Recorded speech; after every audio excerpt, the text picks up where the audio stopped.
So welcome, everybody. We have a lovely group today to help us welcome Amy.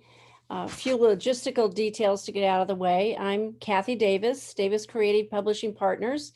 Today, we're speaking with Amy Collins. She's a literary agent with the Talcott Notch agency, and we're going to be asking her lots of questions. I've been having lots of emails come in with questions. I've been printing them out this morning to make sure we get them all answered. Before we welcome Amy, I want to remind everybody that the call is being recorded and everyone will receive a, excuse me, a link to the YouTube video within about 48 hours after the call. Your attendance at our meeting serves as your permission to be seen in the video. If you do not want to be seen, notice a few of you have turned your visual off and just left your name up there. That's great. Please find your chat button down at the bottom of your screen. If you have any questions, if you didn't email them to me by 11:15 this morning, Central Time, I may not have printed them out.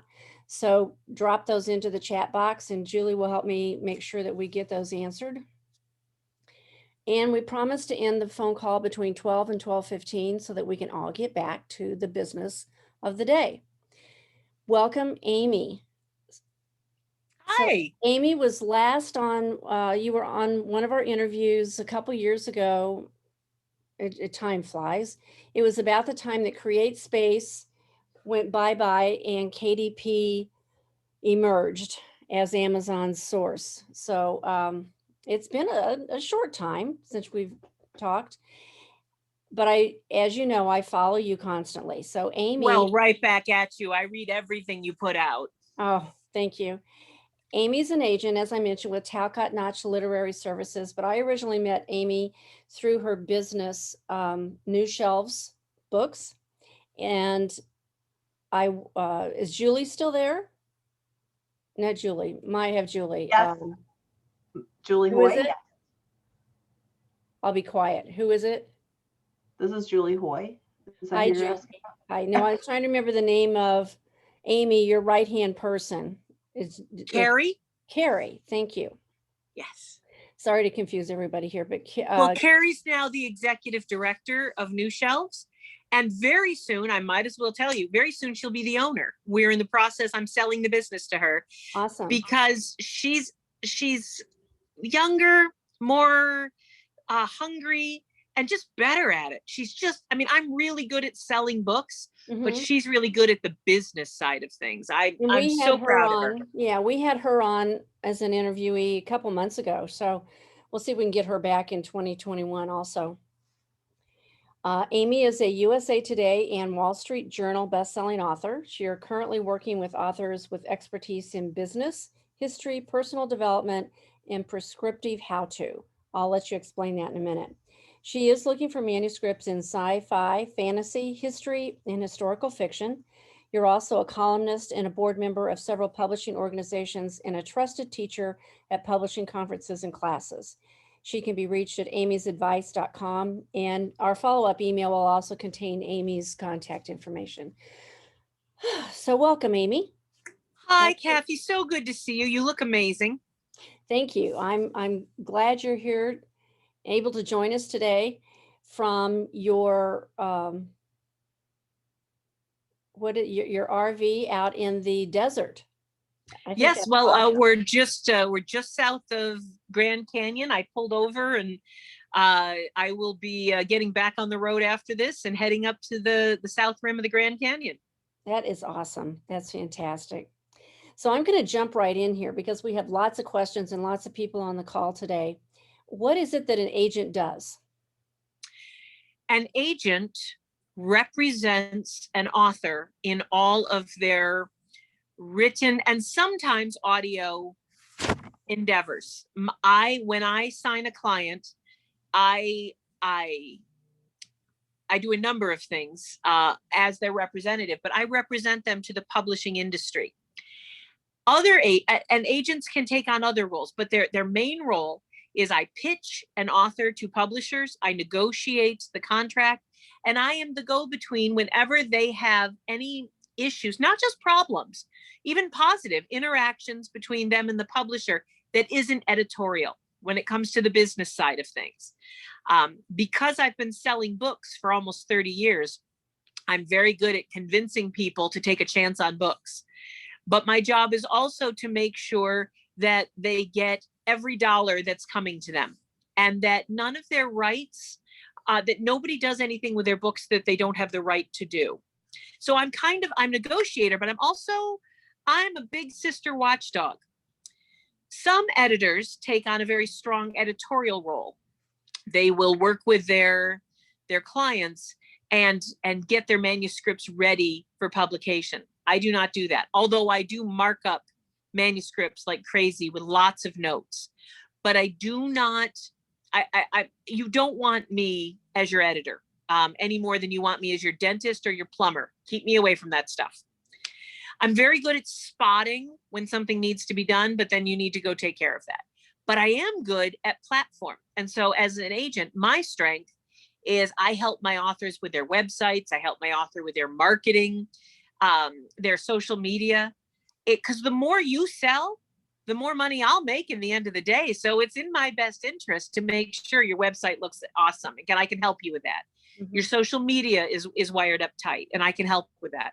So that's the long answer. No, that's awesome. And the questions are coming in so fast, I'm trying to kind of compile them. So the first question, because I know we have a lot of self-published authors here on the call, and a question I get a lot, and we just got one today, is, does it help that I am a self-published author, or does that hinder me when trying to work with an agent? Both. It depends. So I have taken on several clients that are previously published, and they self-published. Mm-hmm. Let me give you three answers to that question, and I'll try and make this fast because I know we have a lot of questions, but I want you to know I'm here for as long as you need me. Okay. Great. I've got no time constraints, and I love to hear myself talk. The sound of my own voice makes me so happy.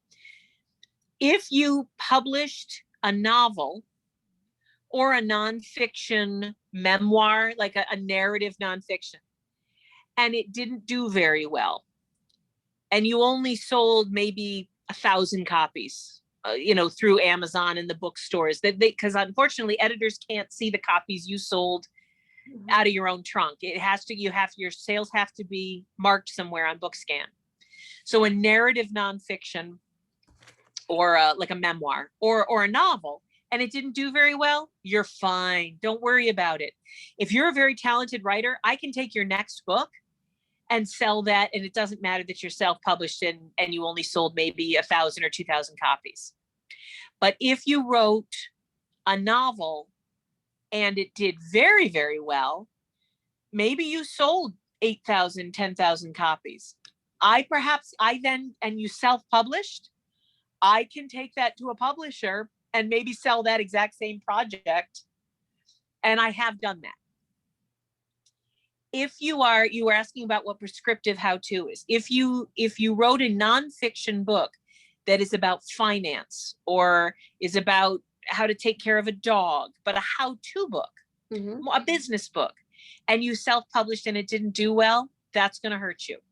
Because one of the things the editor is going to say is, well, a nonfiction book, it depends on the author's platform. Platform doesn't matter as much for fiction. It really doesn't. It's all about the story and the talent and the writing. A large publisher, or even a mid-sized publisher, can do a lot with a novelist that doesn't have a large platform. But if you're a nonfiction how-to author, if you've written a book about how to get a divorce or how not to get a divorce, and it didn't do very well, that will harm you. They will look up your sales. They will see that you only sold 1,000 or 2,000 copies or less. Maybe you only sold a few hundred copies. And they're going to say, well, that person obviously doesn't have the platform we need to work with them as a nonfiction author. I'm sorry that was such a long answer, but the answer is it depends.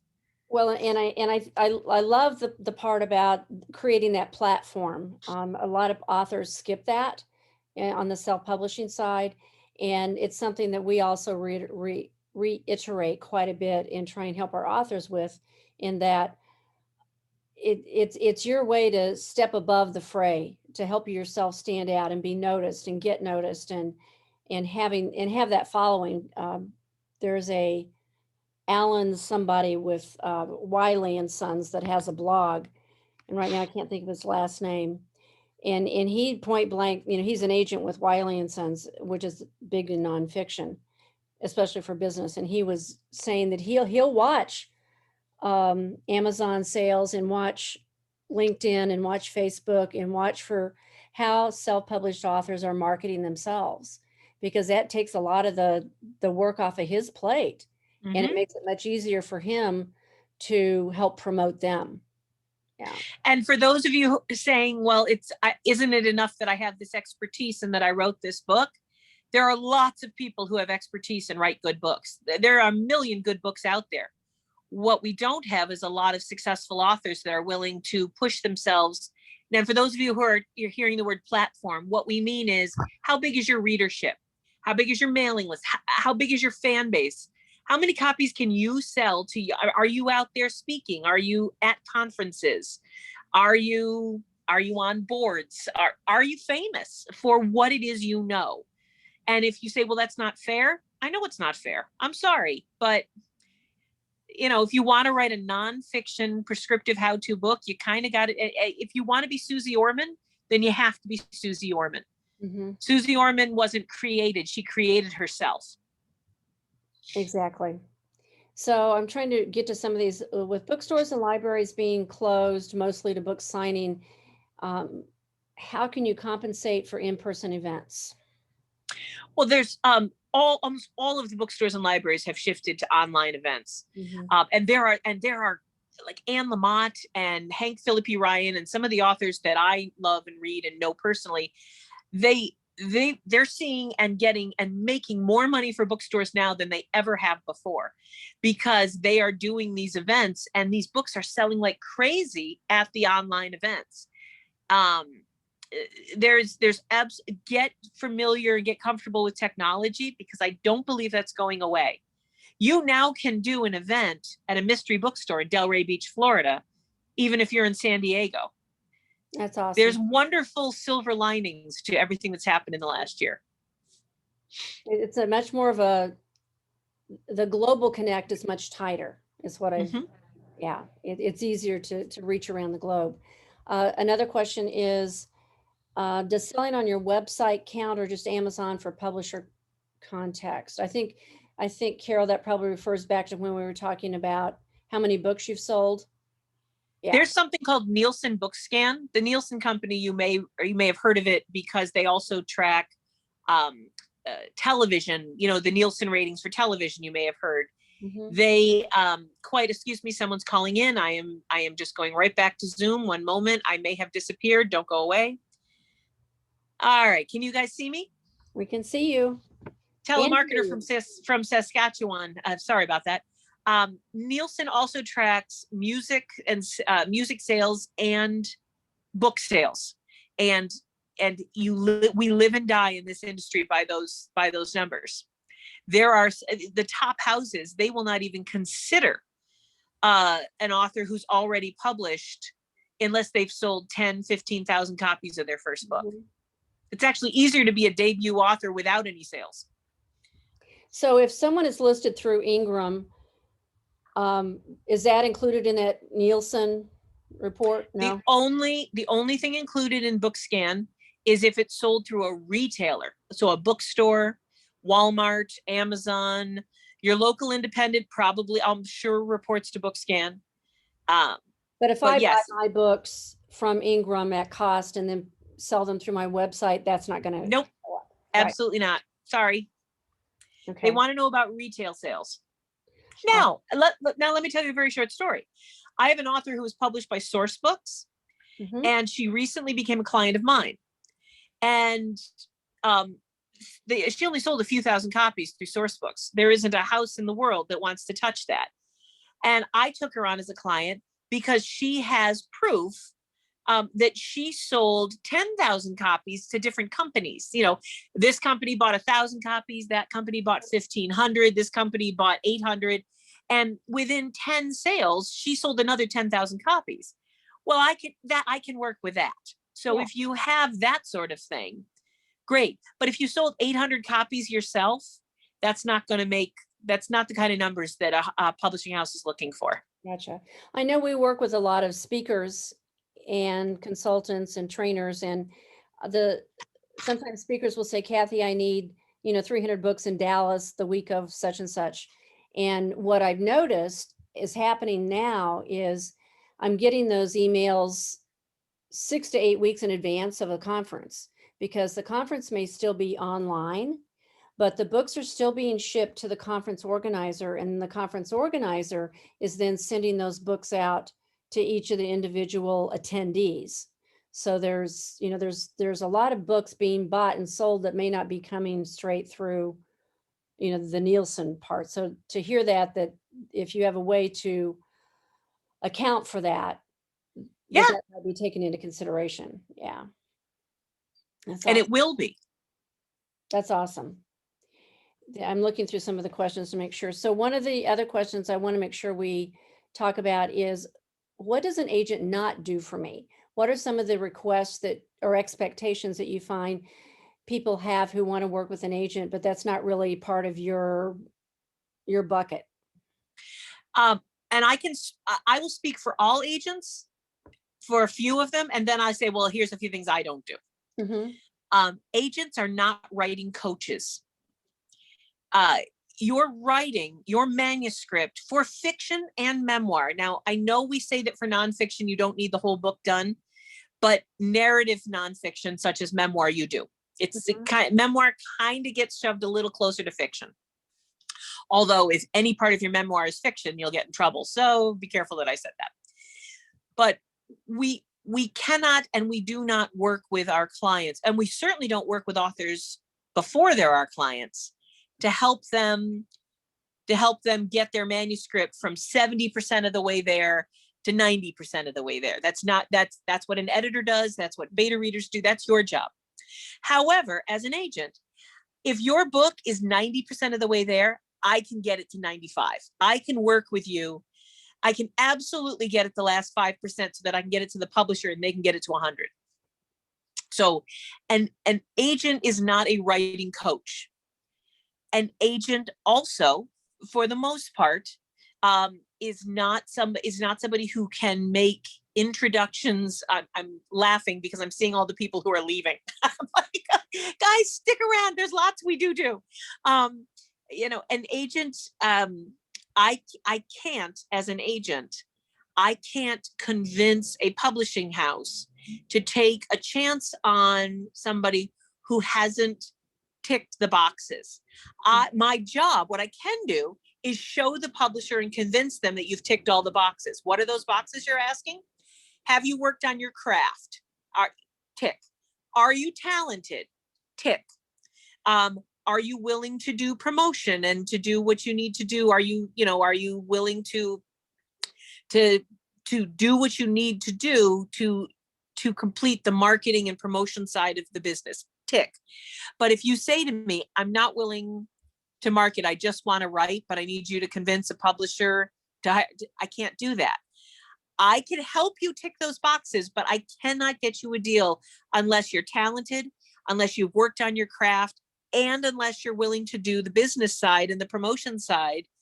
It's your job to go after and to encourage readership. I can't do that for you, but I can do it with you. Mm-hmm. That's awesome. I know, Richard, you have a question about query letters, and I want to make sure that we address Alice's question about children's books. So let's see, Richard, you're asking, are query letters still relevant? If so, how much of the book needs to be sent with a letter? Do you happen to have sample template letters? I do. I can. So this is one of the things that I will only answer for myself. I cannot answer for all agents. Mm-hmm. A query letter is important. Because if the beginning of the query letter says, hi, I've written a memoir, I know that that's not the right book for me. I know immediately. I do not take memoirs right now. If you go to my website, it actually says, I'm sorry, I'm closed to fiction right now. I'm closed to memoir. That having been said, any author who's a friend of Kathy Davis who wants to query me, you've got my contact information. I'm open to you. But in general, unsolicited queries for fiction and memoir, I'm closed right now. I'm full up. So a query letter is important. I need to know, all the things. I need to know what your genre is. I need to know Is the manuscript completed? That's in a query letter. If this is a novel, if you're a fiction writer, I need to know that the manuscript is completed. I need to know the word count. There are things that are part of a query letter. Yes, it's important. How much of the book should you include with the query letter? None, until you're asked. That is why I and many agents, we use online submissions. There's a form on my website. There's a link on my website to a form that you fill out where it asks questions. What's the page count? Well, I mean, the word count, and by the time you're done, your query is I have a form you can just fill out. Other agents, but yes, the query form, the form of the query, some of the best templates in the world are at agentquery.com. If you go to agentquery.com, they have hundreds of, maybe thousands of agents there that you can find their names and their contact information. You can find what they're looking for, but you also can find query letter templates. I use QueryMe. If you go to queryme.com/AmyC, but if you go to my website, the link is there. QueryMe, it lets you cut and paste in your query letter. I ask for the first 10 pages if, or your table, if you're nonfiction, your table of contents, but I ask for those up front, but they're right in the form. You don't need to guess. Awesome. Can you please? Hi. I was wondering if you could please repeat the URL for the agent site. Agentquery.com. AGENTQUERY.com. I don't get anything. Go ahead, Kathy. I was going to say, we'll make sure we add that link in our follow-up, email it to everyone also. It's a wonderful resource. And the links to Amy's website and to your query page and all that fun stuff. I see. You know who else is good and has wonderful templates? Nathan Bradford. If you go to nathanbradford.com, he's a fantastic resource. Someday I will be a fantastic resource, but right now these guys are better. Yeah, another one that we use a lot to refer people to is Jane Friedman. She's got a lot of information out there. She does. And I'll add that one in there too.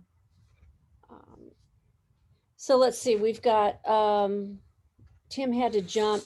I'm hoping Tim will reach out to you. He did a novel, did a fantastic platform a couple years ago and has 2 or 3 books right behind that. So I'm hoping women's empowerment novelist. So hopefully he'll reach out. And some of the other questions we've gotten have to do with marketing. We could touch on that a little bit. One of the questions that I get is, as I build my platform, as an author is building their platform and is starting to gain traction with gaining more followers, does that actually help in the eyes of an agent to start creating your own following? Yes. I have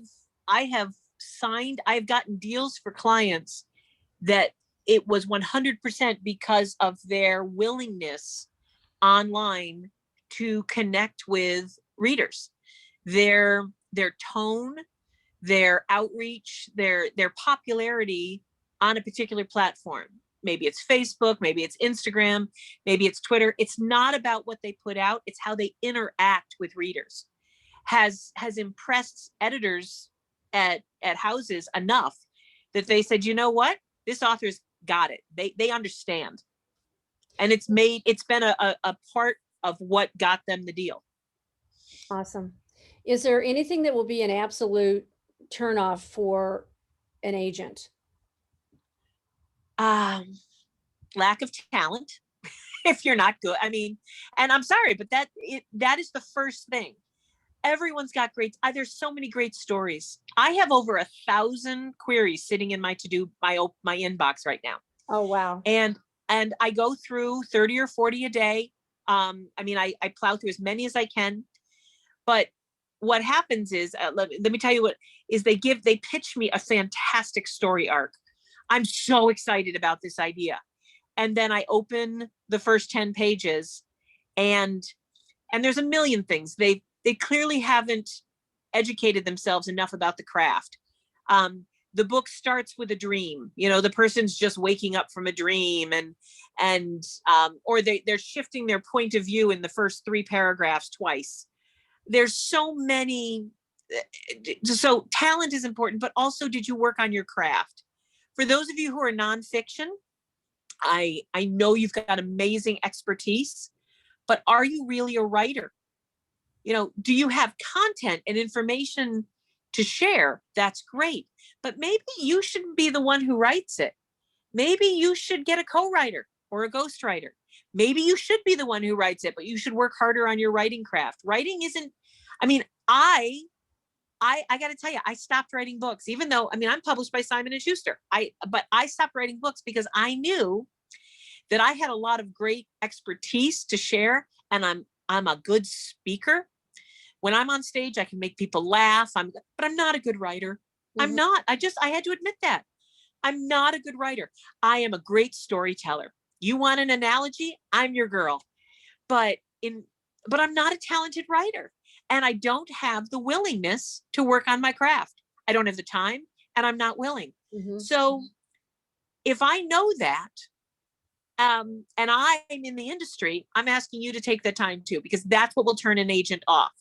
Lack of craft, or obvious, you know, they clearly didn't take the time to learn. And I hope that wasn't too harsh of an answer. And I hope that you guys will still reach out to me. I don't think we lost anybody on that one. What about, I want to get back to children's books. I've heard just kind of somewhere that children's books are sometimes the most difficult to pitch to an agent or a publisher. Yes. Yes, that's a big yes. Yes. For 2 reasons, at least in my experience. Everybody thinks that writing a children's book is the fast and easy way to get into publishing. More people have written a children's book because they have a desire to be an author, but writing 100,000 words is really hard work. So a lot of people have written a children's book as a means to an end, and it's easy to tell. And the second reason why a children's book is so hard is there are a lot of people, just like I was saying before, who have a wonderful message they want to impart. But popular and well-loved children's books are not popular and well-loved because of the message. They're popular and well-loved because of the story, and because of the writing, and because of the lyrics, and because of the illustrations. If you really want, Heather Has Two Mommies and The Giving Tree are popular not because Heather has 2 mommies or because the tree got chopped down, but because the writing was so good. And that is rare. You have to be a better writer to have a successful, well-loved children's book than you do to be a best-selling novelist. And there are writing coaches who specialize in helping people write specifically children's books, because it's a different, it's hard. Formula. Yeah. And everyone thinks it's easy. You write for the child and you write for the adult, and nothing in between, you know, in the same. And there are rules. There are hard and fast rules. If you're writing a picture book, you can only have like 20 words on a page maximum, preferably 15. And you can't go over those, and you got to, it's hard. Right. So we're getting a couple of questions about the Christian book market. Richard was approached by Christian Faith Publishing, and Rochelle's asking about, do you solicit inquiries with Christian books, faith-based books? I do not because I don't think it's a great endeavor, but Christian editors, Christian distributors, Christian publishers prefer to work within faith-based community. And I am not a member of the faithful. Formerly Catholic, now gleefully nothing. So they would look askance at me. I have sold to Cokesbury Methodist Christian. I've sold to Spring Arbor back in my sales and marketing days. But I am afraid that I would not be a good fit for the Christian market, because it really is a unique area. Well, and I do want to just put I call it the author be aware rather than author be where. be aware that there are a lot of people out there who are calling themselves publishers. And depending on who you ask, everyone will have their own definition of what a publisher is. And the one word of caution that I will use, or that I will suggest, is that in the last 6 months, we have been approached by at least 4 authors who were given our name, whose publishers have just gone out of business and disappeared. And it's an author be aware market, just to be very careful that just because someone says they want to publish your book, check them out. One of the things that I always offer is send me the contract that they have proposed to you. Let me read it for free, and I will tell you what questions to ask, just to make sure that you're protecting yourself and protecting whatever it is. You know, we've helped people get their artwork back so that they can fulfill orders on books that people are trying to buy this year. We've helped them track down that art in order to, get the ownership back after the publishing house has closed down. So there's been a lot of stuff going on in the last year, and it's a tiptoe into that market kind of awareness to have.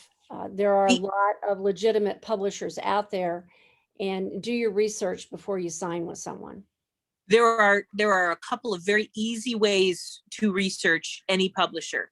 Victoria Strauss has a wonderful website called there's Editors and Predators, but Victoria Strauss runs a newsletter, not a website, a newsletter. It's hosted by the Sci-Fi and Fantasy Writers of America, but it's called Writer Beware. Writer Beware, it's a newsletter. Google Victoria Strauss and Writer Beware. I'm sorry, I don't have the link. Sign up for her newsletter. And what I do when someone, I got to tell you, someone says, well, what do you think about Greyfriar Publishing? Now I am making that up. Please, if you're from Greyfriar Publishing and you really exist, do not sue me. But they ask me about Greyfriar Publishing. I go to Google and I put quotation marks and I write Greyfriar Publishing complaints and I close the quote, or problems, or but Editors and Predators. Oh, thank you, Angelic. That is wonderful. Wow, very helpful. RV chicks, we got to stick together. So yes, but Editors and Predators and Writer Beware and Victoria Strauss is my first go-to. Anyone who's a problem, she pretty much has already investigated. I do want to warn you too that I have a new client that I'm just now pitching. And she had an agent who got her a publishing deal, but it turned out to be a vanity press. And my client said, no, they didn't ask me for any money. You're right, they didn't. They gave her, I think it was $100 advance, and they gave her a royalty, but she had to agree to buy 1,500 copies of her own book in the first 2 years. Well, that's vanity.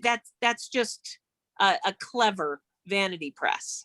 Yeah. I know a lot of wonderful hybrid publishers that are not vanity presses. They're wonderful.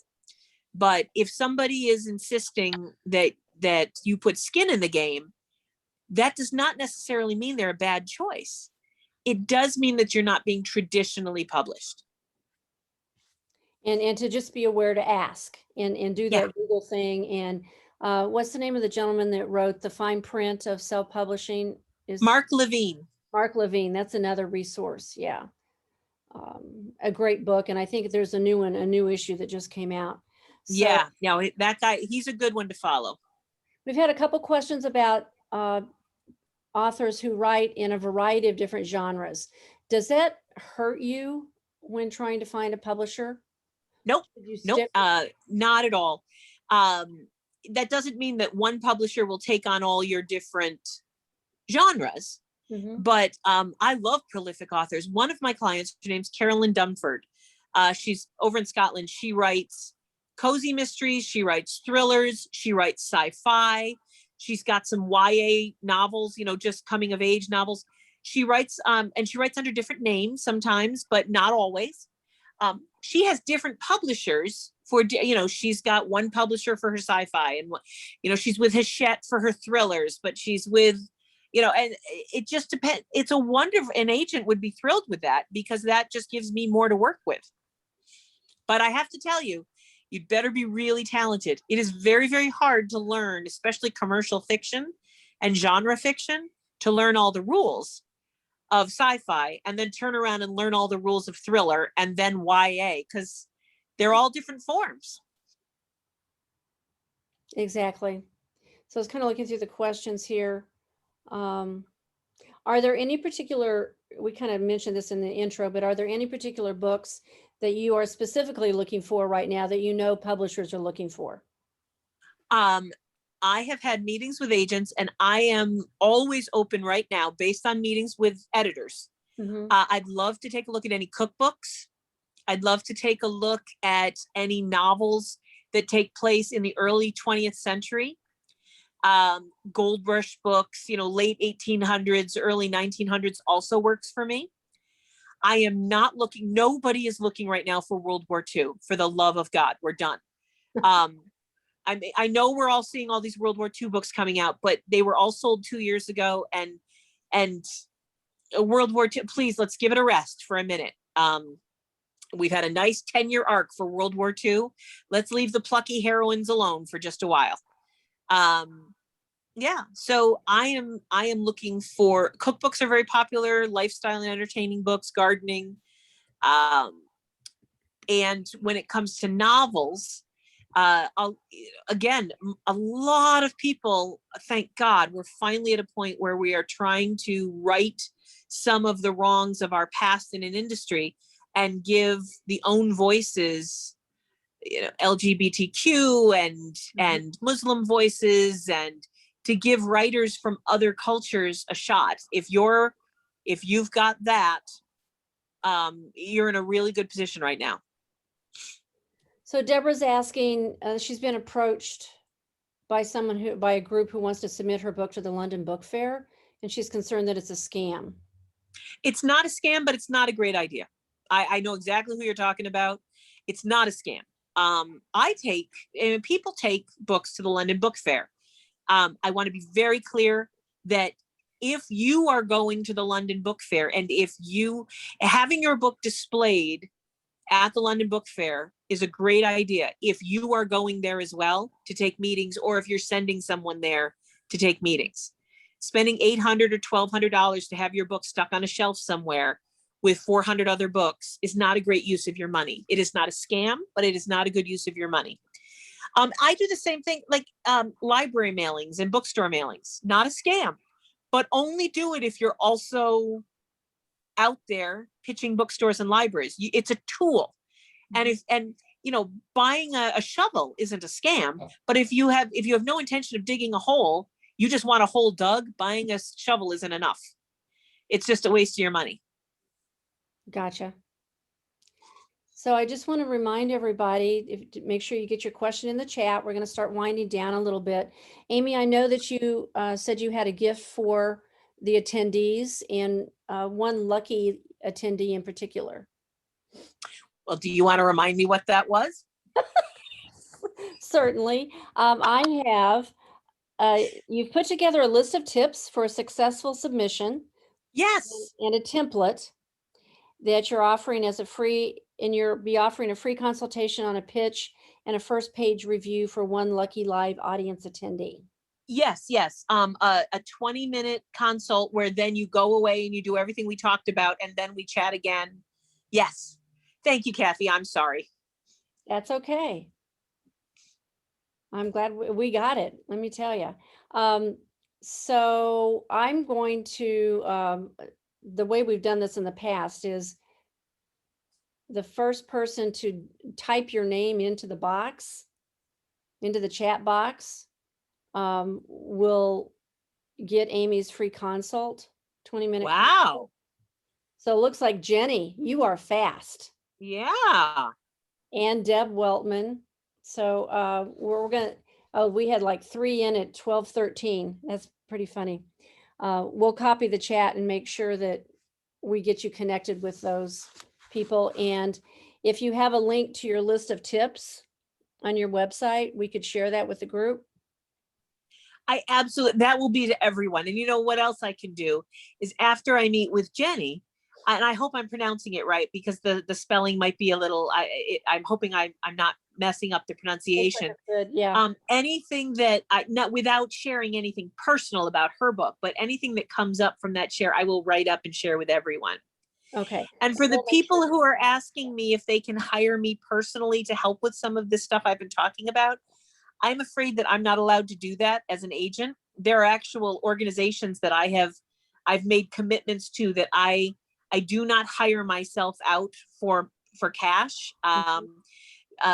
It's just an ethics thing. That's why I sold New Shelves to Carrie. I have pulled myself. However, New Shelves is happy. I mean, that's Carrie, and you can go to her.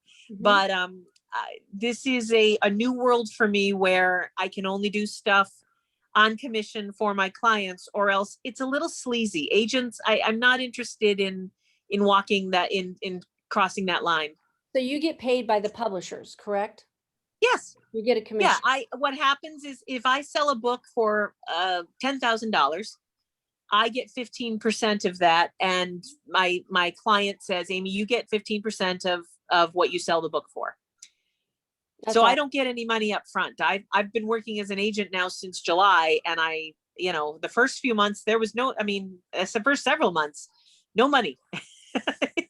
It comes in once the book is sold. Mm-hmm. That's amazing. So I want to thank you so much for having been here today. I think we've got everyone's questions answered. I love talking with you. You have a wealth of information in your brain trust up here, and we'll think of another topic that we can get you back on sometime again in the next year. I would love it. And for anyone, again, any friend of Kathy's, anyone who's got specific questions, Kathy's going to send you my contact information. It takes me a minute or two to get back to people on email, but feel free to email me questions. I'm happy to answer them. And I will also, all these links that we've been talking about, we'll put them in our follow-up email so everybody gets them. I will remind you that in May, our interview will be with Randy Pizer, who I don't know if you know Randy. Do you know Randy? I do. So Randy is going to be our interview in May, and she is some of these questions that you had that maybe Amy couldn't help with. And Amy is the person that helps you write the pitch and the query letters. And she is also an editor and a ghostwriter. So you mean Randy? Randy, I'm sorry. Yes. Now that's all right. Everybody totally confused. So Randy in May is the person that can help you with some of the things that you'll need in order to have a conversation with Amy. There we go. How do we say that? So fabulous. That's May 13th at 11:30, and we'll send information out about that also. Thank you, Amy, so much. Thank you, everyone, for being here today, and we'll be in touch. Bye-bye, everyone. Bye. Thank you. Bye-bye.